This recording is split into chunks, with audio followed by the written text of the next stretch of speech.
Olá pessoal, sejam bem-vindos à nossa aula de número 13, onde nós vamos dar sequência com as duas aulas que tivemos sobre a expiação. E agora vamos falar da doutrina da graça, que é uma doutrina aliada, ela anda junto com a doutrina da expiação. Primeiramente eu gostaria de agradecer aqueles que estão assistindo, para vocês compartilharem, clicarem ali no link dizendo que eu gostei ou não gostei, para que mais pessoas possam ser atingidas pela Central das Escrituras, não só nesse curso, mas em outros cursos que temos, né? Eu mesmo já dei os cursos sobre o Templo, a Casa do Senhor e também o Apocalipse. E agora estamos nesse curso, o Plano Perfeito, que trata do plano de felicidade do nosso Pai Celestial para que possamos um dia voltar à presença dele.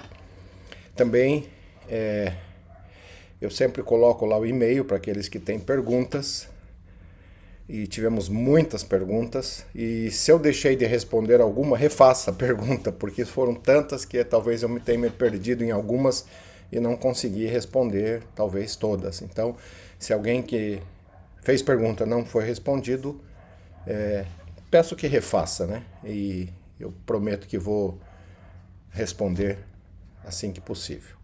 Então vamos à nossa aula de hoje, então, falando sobre a aula 13, que é falando um pouquinho da doutrina da graça. Tá? Essa doutrina é, como eu falei, ligada à expiação do Salvador Jesus Cristo. Então, para começar, vamos lá no Guia de Estudo das Escrituras, onde fala sobre a doutrina da graça, né? E lá fala que é o poder de Deus que possibilita aos homens e mulheres alcançarem bênçãos nesta vida e a vida eterna em exaltação após haverem exercido fé, após se haverem arrependido e feito tudo ao seu alcance para guardar os mandamentos. Tal auxílio ou fortalecimento divino é concedido pela misericórdia e amor de Deus. Todo ser mortal necessita da graça divina em virtude da queda de Adão e também por causa das fraquezas humanas.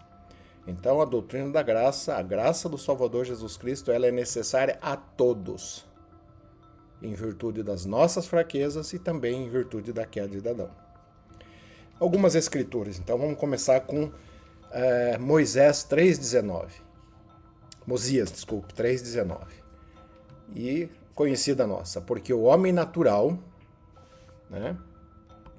Aqui já fala, o homem natural, somos todos nós, é inimigo de Deus e tem-nos sido desde a queda de Adão e sê-lo-á para sempre. Esse homem natural é aquele homem que não é o espiritual, é aquele homem que comete os pecados, comete os erros, e em virtude de nós estarmos num estado de caído, é impossível que a gente não cometa alguns erros. Só teve um, né, que passou aqui sem cometer nenhum erro, que foi o próprio Salvador Jesus Cristo. E aí continua. E tem-nos sido desde a queda de Adão e sê-lo-á para sempre, a não ser que ceda ao influxo do Espírito Santo e despoje-se do homem natural.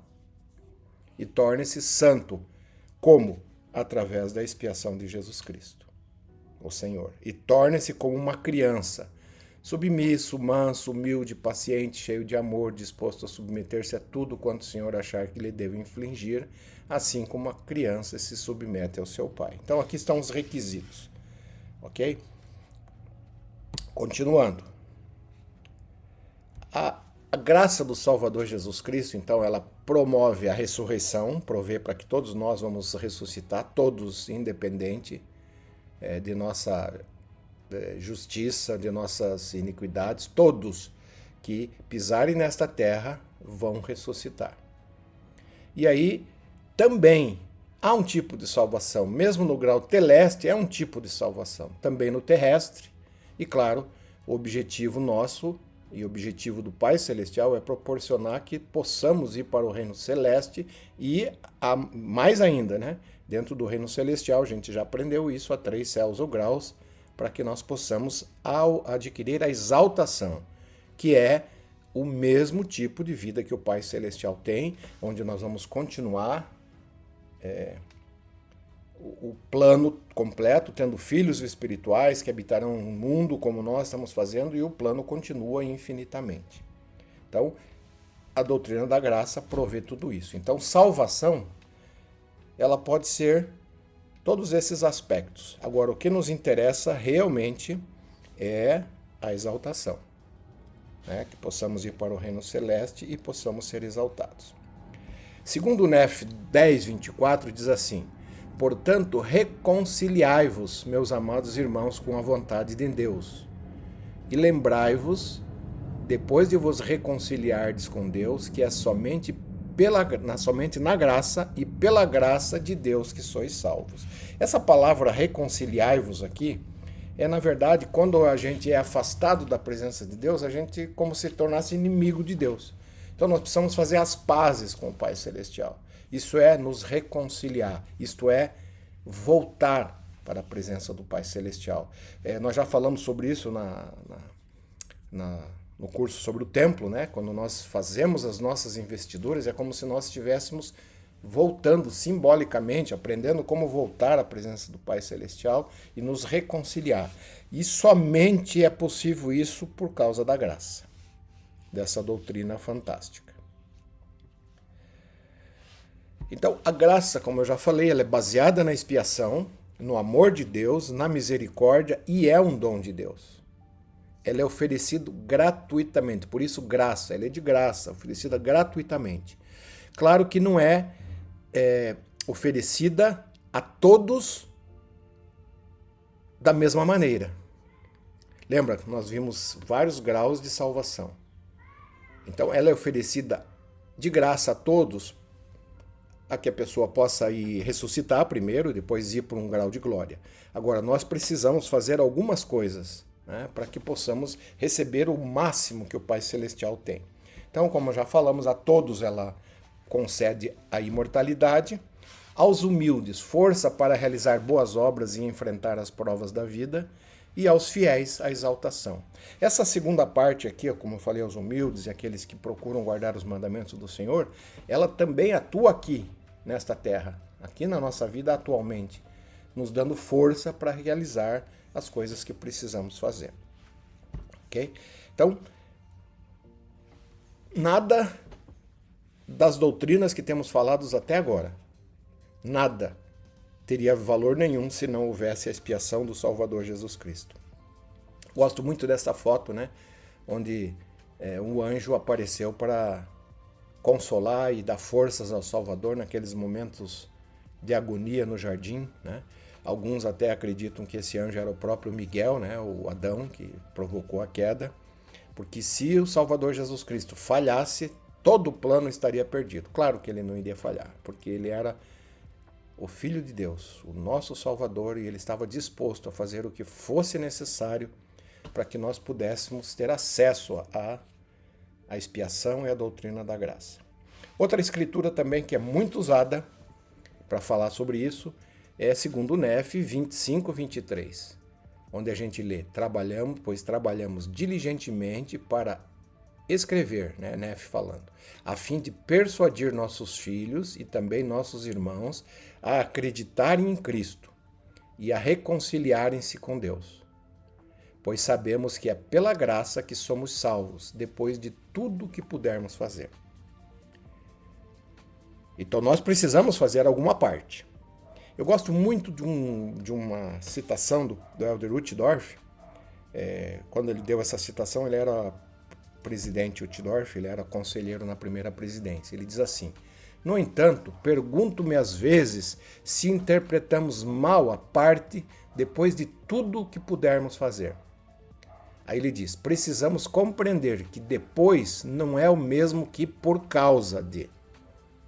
Não somos salvos por causa de tudo o que podemos fazer. Alguns de nós já fez tudo o que pode fazer? Ele faz uma pergunta. Deus espera até que tenhamos despendido todos os nossos esforços para depois intervir em nossa vida com sua graça salvadora? É uma outra pergunta. Muitas pessoas se sentem desanimadas por constantemente se sentirem abaixo das expectativas. Elas sabem por si mesmas que o espírito está pronto, mas a carne é fraca. Elas erguem sua voz como Nefe, que proclama: minha alma se angustia por causa das minhas iniquidades. Estou certo de que Nefe sabia que a graça do Salvador permite que vençamos o pecado e nos capacita a fazê-lo. É por isso que Nefe trabalhou tão diligentemente a fim de persuadir seus filhos e seu povo a acreditarem em Cristo e a reconciliarem-se com Deus. Afinal, é isso que podemos fazer. É essa a nossa tarefa na mortalidade. Interessante, né, como ele coloca, né? Ele faz aquelas duas perguntas. Não é por causa de, né? É depois de. E sempre nós vamos estar abaixo das expectativas. Mas precisamos lembrar, irmãos, que o Salvador está disposto a pagar tudo o que vai faltar, se a gente fizer o esforço, o máximo que a gente pode, que varia de pessoa para pessoa. E só Deus e o Salvador Jesus Cristo podem julgar se nós estamos fazendo o nosso melhor ou não.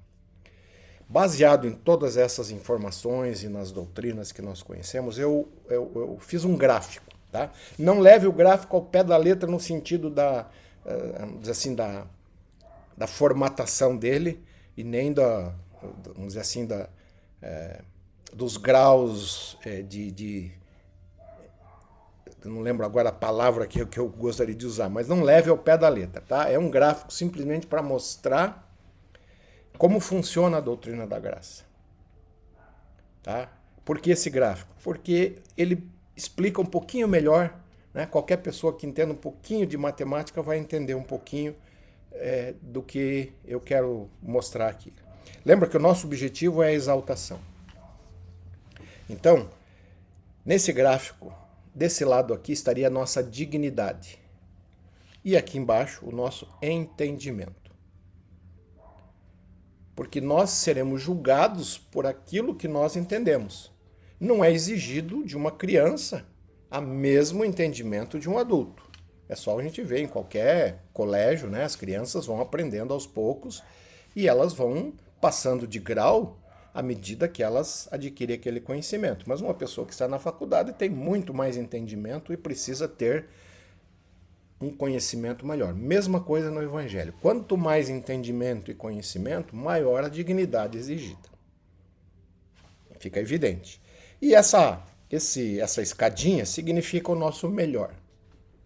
Que, como eu falei, é individual de cada pessoa. Para alguns, pode parecer pouco na vista de outros, mas é o melhor que ela pode oferecer. E aqui estamos nós, né? Nessa posição aqui, né?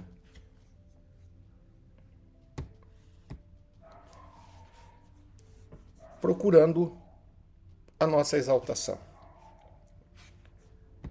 Então, se eu estiver fazendo de acordo com o meu entendimento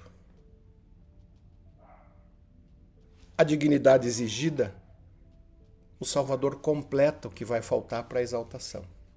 A expiação do Salvador Jesus Cristo completa o que falta. Mas lembra, eu estou fazendo o meu melhor de acordo com o que eu entendo. Se eu subir nesse gráfico, a mesma coisa vai acontecer. A expiação do Salvador Jesus Cristo vai completar o que falta. É isso que a doutrina da graça quer nos ensinar. Né? Somos salvos pela graça depois de tudo que pudermos fazer, do nosso melhor. Que nem sempre aos nossos olhos é o melhor. A gente sempre vai se achar abaixo das expectativas. Mas lembre que quem julga isso é o Salvador Jesus Cristo. Ok? Então, sendo isso o nosso melhor, agora, se eu deveria, pelo que eu entendo, estar nessa posição, de acordo com a dignidade, e não estou abaixo, note que a expiação não pode pagar o que falta, porque falta dignidade. Faltou eu me esforçar. E seria injusto, né? Para aqueles que se esforçaram, se todos fossem premiados da mesma maneira. Deus é justo, misericordioso, mas ele é justo.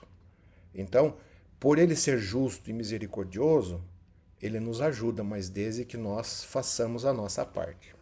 Ok? Então, falta dignidade. A expiação não pode nos atingir para nos levar para a exaltação. Estamos falando aqui de exaltação, não para os outros graus de glória.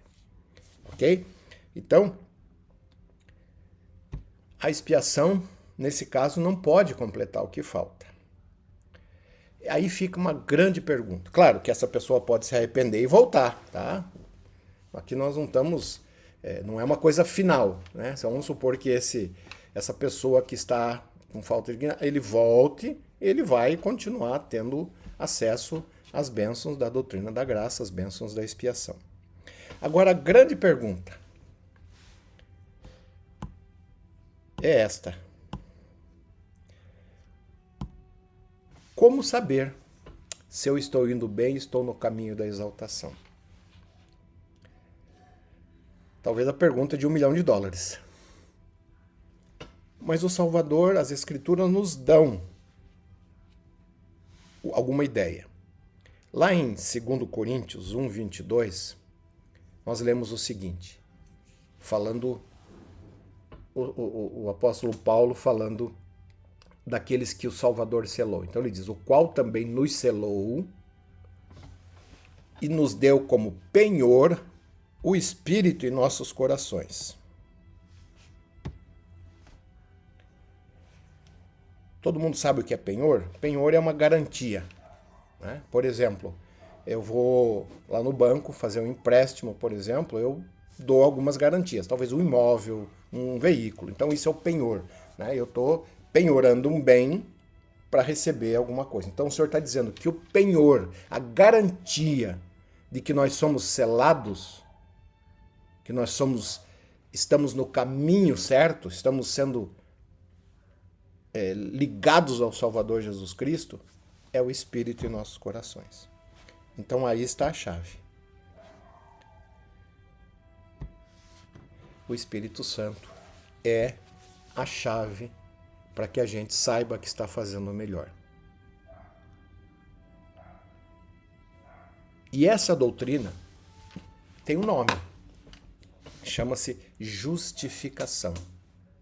O Espírito, então, diz assim, ó, nesse momento, de acordo com a dignidade exigida, de acordo com o entendimento que a pessoa tem, ele está justificado, ele está fazendo o melhor. Não está perfeito. E não é isso que é exigido. Mas o Espírito, então, justifica. Ele diz, essa pessoa está justa.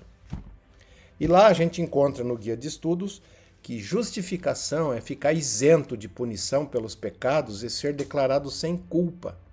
Uma pessoa é justificada pela graça do Salvador por meio de sua fé nele, a qual é demonstrada pelo arrependimento e obediência às leis e ordenanças do Evangelho.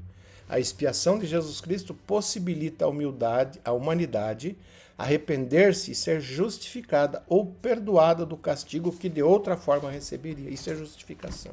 Então o Espírito coloca o selo dele dizendo que a pessoa está naquele momento justa. E é uma grande troca. Justificação ela vem pela fé, por confiar na retidão, méritos e misericórdia e graça de Jesus Cristo. Embora os nossos esforços de retidão sejam necessários, eles por si só não são suficientes. Ele nos justifica no sentido de que ele imputa, ele acredita sua bondade em nossa conta e leva os nossos pecados. Essa é a grande troca. A justiça exige essa troca, exige que nós façamos a nossa parte para que o Salvador possa fazer a parte dele, né, que nós vamos ver na sequência. Então, lembra, essa doutrina é justificação. Então, se a pessoa está nessa posição, o Espírito Santo justifica e a expiação do Salvador Jesus Cristo faz uma segunda doutrina importante aqui, que é a santificação. Então, não basta ser justos, nós precisamos ser justos e nos tornar santos. Então, a santificação pela graça de nosso Senhor Jesus Cristo é justa e verdadeira para todos os que amam e servem a Deus com todo o seu poder, mente e força. Então, o Espírito Santo nos justifica, diz essa pessoa é justa. não deve nada para a justiça, mas ainda nós precisamos que o Salvador coloque a sua justiça, a sua retidão em nós, e isso chama-se santificação, que é o processo pelo qual a pessoa se livra do pecado e torna-se pura, limpa e santa por meio da expiação de Jesus Cristo. Não sei se ficou meio confuso, se deu para entender. Nós somos justificados pelo Espírito e santificados pela expiação do Salvador Jesus Cristo.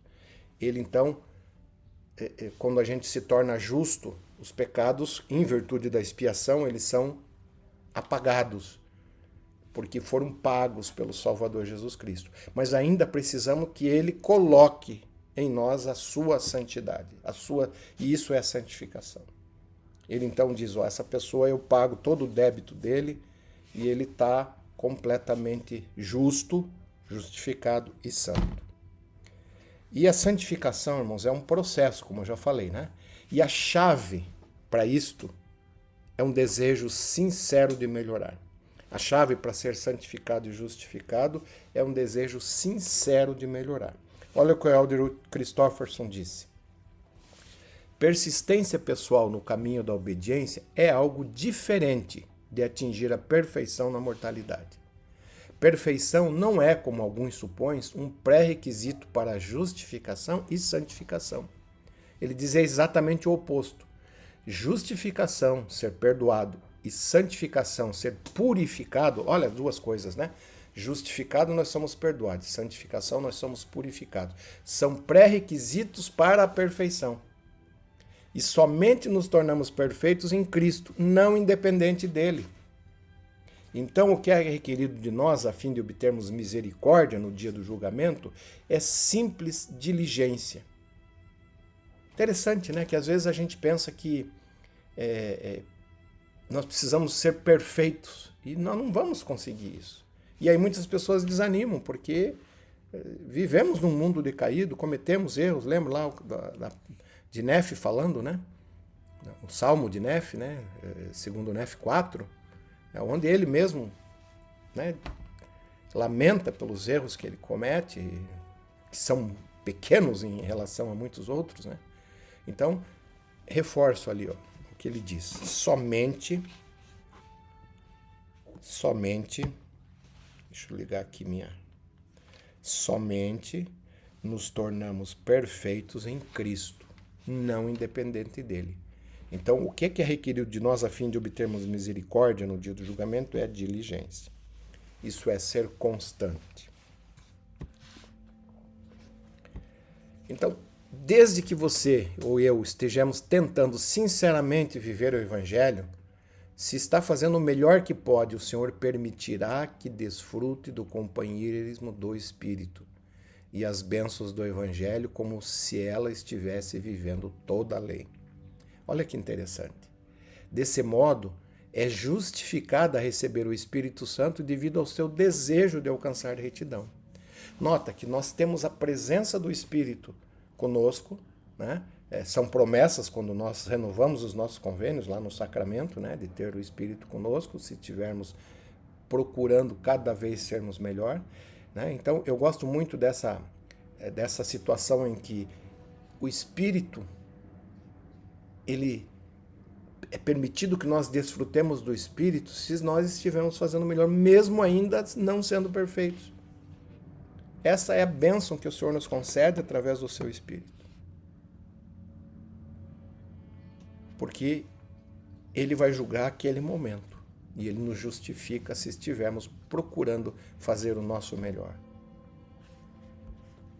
Voltando lá. Portanto, reconciliai-vos, meus amados irmãos, com a vontade de Deus, que somente na graça e pela graça de Deus que sois salvos. Lembra quando Adão e Eva foram expulsos, né, do paraíso? Diz assim a Escritura lá em Moisés: assim expulsei o homem e coloquei ao oriente, ao leste do jardim do Éden. Irmãos, quando nós vamos no templo, normalmente não é uma regra, mas a maioria dos templos são voltados para o leste ou oriente, né? Lembra que quando nós vamos ao templo fazer os nossos convênios, é como se a gente estivesse retornando Estamos sendo reconciliados, estamos fazendo as pazes com Deus.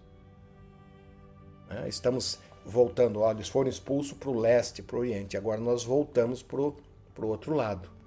E se você perceber no endowment, nas ordenanças do templo, isso que nós fazemos, culminando quando voltamos à presença do Pai Celestial, simbolicamente, quando entramos na sala celestial. Aqueles que já foram ao templo podem perceber claramente isso. Aqueles que não foram, quando forem, vão perceber claramente isso. Ok? Então, a investidura nos investe, por isso que eu separei a palavra investe, é uma veste interna, onde nos é colocado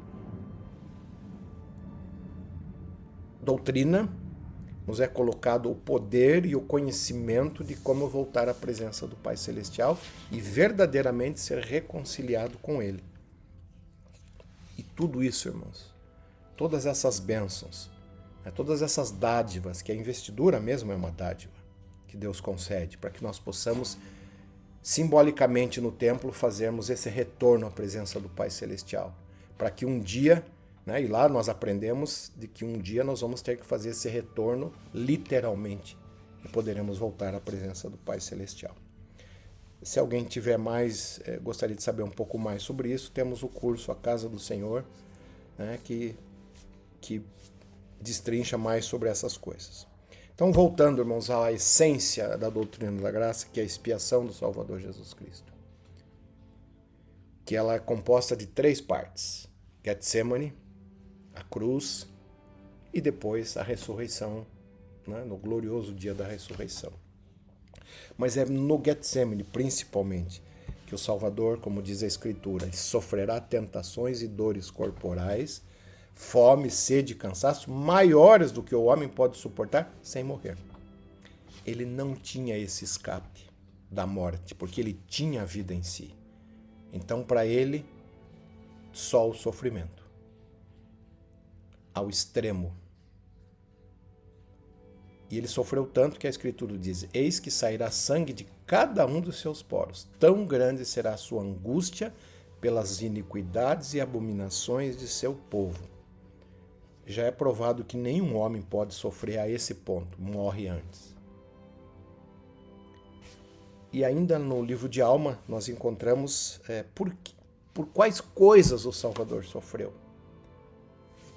Pelas nossas dores, aflições, está tudo lá em Alma 7, 11 e 12, dores, aflições, tentações, enfermidades, morte, pecados. E por que ele fez isso? Para que se lhe encham de misericórdia as entranhas, para que saiba, segundo a carne, como socorrer o seu povo, segundo a nossa natureza carnal, segundo a nossa natureza decaída, para que ele saiba como nos socorrer. Eu gosto dessa expressão, segundo a carne, porque denota a mortalidade, denota nossas fraquezas, Como a gente acabou de ler, que o espírito está pronto, mas a carne ainda é fraca. A gente já falou sobre isso lá nas aulas anteriores, sobre a expiação, era só para a gente relembrar, Que ele não só sofreu pelos nossos pecados, mas também por todas as nossas aflições, decepções, doenças, morte, todas as coisas. E os poderes da expiação de Jesus Cristo são vários, mas esses 4 são os principais. O poder purificador, que nós já conhecemos, o poder capacitador, que é proporcionado pela graça, nos capacita a sermos melhores, o poder fortalecedor, que também é referente à doutrina da graça, que quando nós estamos fazendo o nosso melhor, nós somos fortalecidos. E o quarto que eu coloquei aqui é o poder compensador da expiação. A gente sabe que muitas pessoas têm perdas durante a vida. Perde um ente querido, perde outras coisas por causa do amor ao Salvador Jesus Cristo. Então esse poder, irmãos, é fantástico, que eu gosto muito, poder compensador. E o Elder Christofferson, então, ele fala o seguinte: com confiança testificamos que a expiação de Jesus Cristo já previra todas as privações e perdas daqueles que se voltam a Ele. Muitas pessoas que se voltaram ao Salvador Jesus Cristo perderam tudo, perderam sua vida, muitos perderam seus bens, né? A gente conhece, é só procurar aí nas Escrituras e também na história da igreja. E aí ele diz, e no final vai compensá-los.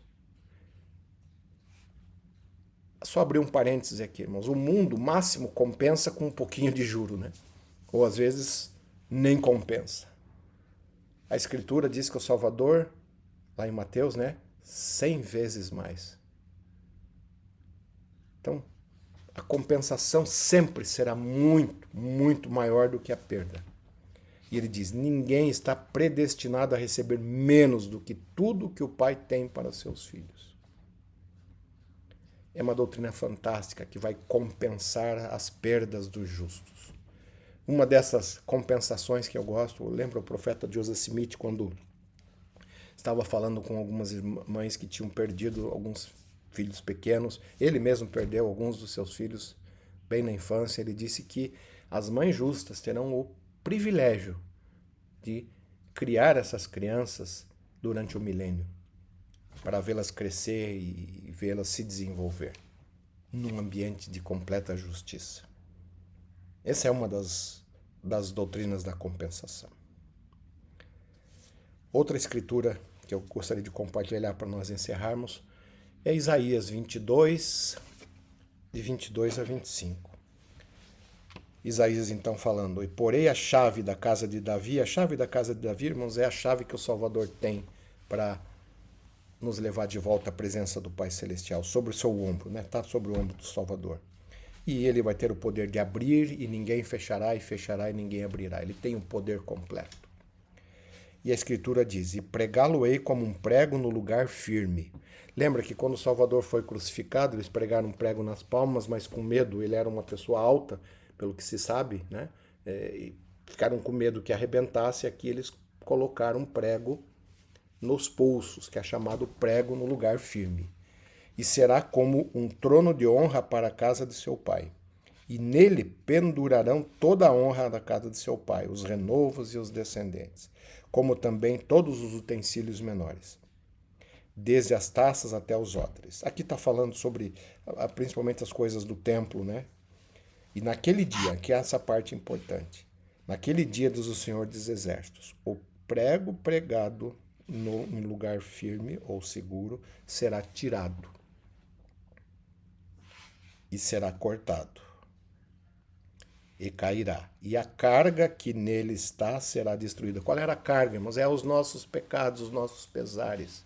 Aqui Isaías ele consegue resumir a expiação do Salvador Jesus Cristo. Porque quando ele é tirado da cruz, ele já pagou o preço. Lembra quando ele diz está consumado? Porque todo o preço já tinha sido pago, que a justiça exigia que fosse pago, como a gente viu na aula da expiação. Então tudo está sendo pago. Então quando foi tirado da cruz, tudo já estava resolvido, só faltava ele ressuscitar. Né? E a carga que nele está destruída, porque o Senhor o disse. É fantástico esses 2, 3 versos do livro de Isaías, né? Então, quero testificar a respeito da expiação do Salvador Jesus Cristo, que nós ainda não entendemos ela completamente. A gente não tem a capacidade, como seres humanos mortais, finitos, de entender algo infinito, que foi a expiação do Salvador Jesus Cristo, que possibilitou que todos os que desejarem possam voltar à presença do Pai Celestial na exaltação. Mas mesmo aqueles que não conseguirem isso poderão estar dentro de um grau de glória. O Salvador mesmo disse que ele salva a todos. Lembra, a ressurreição é um tipo de salvação, os graus, exceto os filhos de perdição, que também vão receber uma certa dose de salvação, porque vão poder ressuscitar, mas serão poucos os que não conseguirem nem o menor dos graus de glória. Esses serão os filhos de perdição. E aqui, então, encerramos essa aula número 13, né? E aqui está o nosso gráfico, né? Então já falamos sobre a doutrina, todas essas doutrinas, e hoje encerramos com a doutrina da graça, que é, vamos dizer assim, os efeitos que a expiação provoca nas nossas vidas e as bênçãos que são oferecidas através dessa doutrina fantástica que é da expiação e da graça. Aqui está o e-mail para aqueles que têm perguntas. Se alguém não assistiu o início da aula, eu falei que foram tantas as perguntas que pode ser que eu tenha esquecido de responder alguma, né? E eu procurei responder da maneira mais simples e mais aquilo que eu sei, né? Tem coisas que eu não sei. Mas se alguém perguntou e não foi respondido, faça a pergunta de novo, desculpe, mas às vezes o e-mail ficou escondido de alguma maneira e eu não consegui ver as perguntas. E voltaremos então para a nossa próxima aula, aula 14, na semana que vem. Tenham todos uma boa semana e até a próxima.